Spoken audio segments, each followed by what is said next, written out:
Hi everyone, how are you? I haven't done a little vlog in a while, so I have decided rather than post, there's been a few complications, so rather than post everything, I thought it'd be better just to tell you in person. First of all, what I would like to say is thank you so much to every single person who has got in touch, whether it's through Facebook or stopped me in the street or whatever made them, just to say how much they are looking forward to the second book. And I have to say that that makes everything worthwhile. Without those little seeds of encouragement, as you know, writing can be a very lonely process. So it's great just to get that support from people. So down to the nitty gritty. I got the first draft completed. That should be the bulk of the work, and really it's just about refining it. So in that process, what I would be looking at is the actual craft of writing, the syntax of the story arcs, character development, plot, subplot. So I would be reading through a first draft and making sure all those wee tiny things come together and that those have sewn. So quite often what happens whenever you're writing, whenever I'm writing, I might get an idea near the end of the book, or might decide to change something near the end of the book, and then as a result I'll just continue to write on, and then I'll come back and rectify that. So once I got the first draft done, I decided just to hand it straight over, rough as anything, over to my editor, the lovely Dr. Emma Warnick. And Emma then has done a few read throughs of the book, and then what she'll do is she'll hand me back a PDF file with what she's done is highlighted different bits in yellow. We need to look at that, so this doesn't match in with this. So then I start the rewrite. So for the last 3 to 4 weeks, I have been working so hard on it, because originally we had planned to have the book launch around the 17th, 18th of December.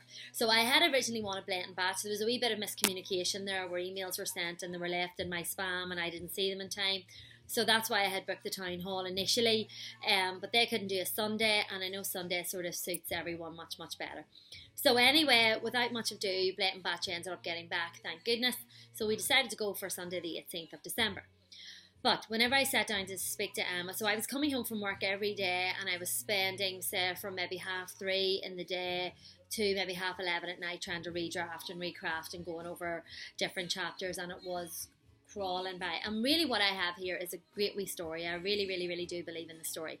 Now, the actual craft of narrative and story craft, in terms of writing, I want the writing to be good, and I certainly want it to be an improvement on the writing in the first. Not that I'm saying the writing in the first book was awful, but the whole point is, as a writer, is to improve and to progress. So I really felt that I was rushing things, and that I just wasn't giving it the time that it needed. So really what happened was Emma then got back to me to say, listen, I'm going to need a month on this. Let's do it. Just calm the whole thing down. And I said, you know what? I think that's exactly what we need to do. So what I have done then is decided to hold the book launch after Christmas. So in the new year. And it'll be a lovely start then to the new year. Now, at the minute now, this is really where I'm at. I'm about chapter 18, and there are about 40 something chapters, so the book is sitting at probably about 160,000 words at the minute. By the time I have finished the entire rewrite, it could be up to about 165. So I've had to liaise with printers, I've had to liaise with the book illustrator, and I'm working at the minute with a lovely lady called Gemma O'Hagan. People should check her out if you need any sort of illustration done. She's amazing, and some of the ideas that she has come back with and the concepts that she has come back with for me are absolutely really exciting. So I'm really looking forward to that. So that gives her a wee bit more time, as well as myself, just to let things settle in. The printers need at least 15 days notice. So everything, I think, has just happened at the right time where I've decided to take that wee step back. I have also applied for funding to help me with the cost of editing, the illustration and the pagination and things like that from the Arts Council.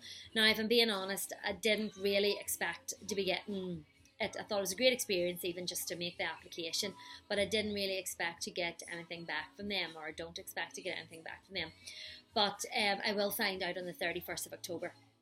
So if I do get the funding then to help me with those side of things, the writing side of things, it would just be absolutely tremendous. It would be fantastic and a really good help.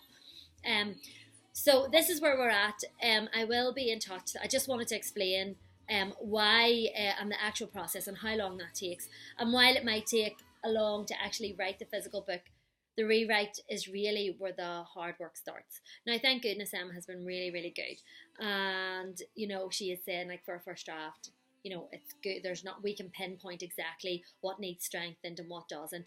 And her feedback is absolutely invaluable to me, because that's what helps me. And she'll just tell me, she'll say, no, let's try this, make that clearer, or make sure we have continuity flowing through it. So on the read back, actually, I was more pleasantly surprised than I expected to be. So what we have in store for book 2, obviously in the run up to the book launch, we'll start the promotion proper. But what we have, I know I'm running on, but what we have in store, there's lots of different things going on, and the story is quite different. I think the environment is quite different. So what Lola, we come from Ireland, I suppose, you know, from areas that we know, like Bella Valley, like the forts, like Mussenden Temple, like the Hill of Tara, like Belfast, you know, Newgrange, the whole Boyne Valley, and that beautiful relationship and connection we, you know, that we have with the land and the stories of the land, and obviously Lola's story as well. So now we move to a very, very different environment, because it's set in New York City, and Lola does find that very, very difficult. She struggles to acclimatise to New York, which is Hellfire Club HQ. So there's lots of different things sort of in this urban setting.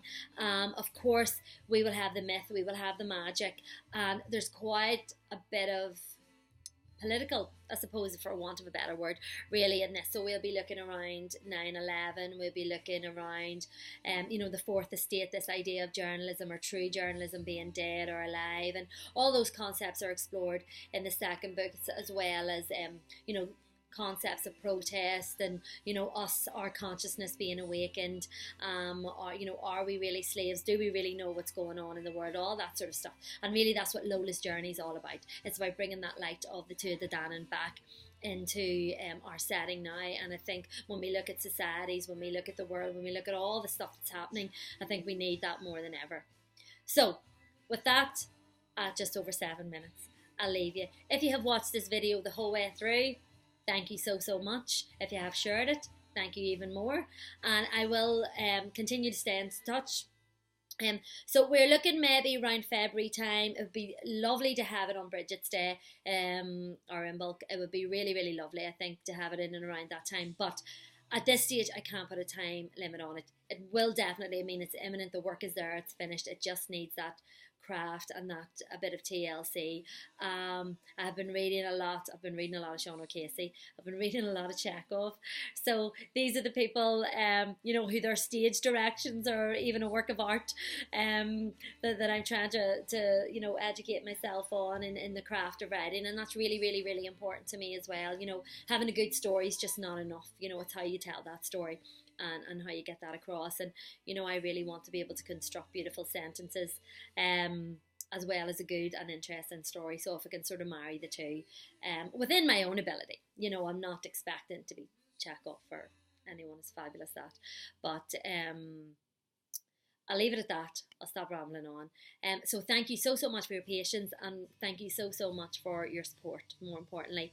And I really, really hope that everyone that has read the book and that does interact through the Facebook page, or even if you don't interact but still watch the videos and have a wee look at the posts, which I can see that you do, I really, really hope people will come out to Blend and Batch on the night, and support my endeavours and support Equinox as well. So for now, thank you so much. Thank you for your patience. Thank you so much for all your support. Thank you, and I'll chat soon.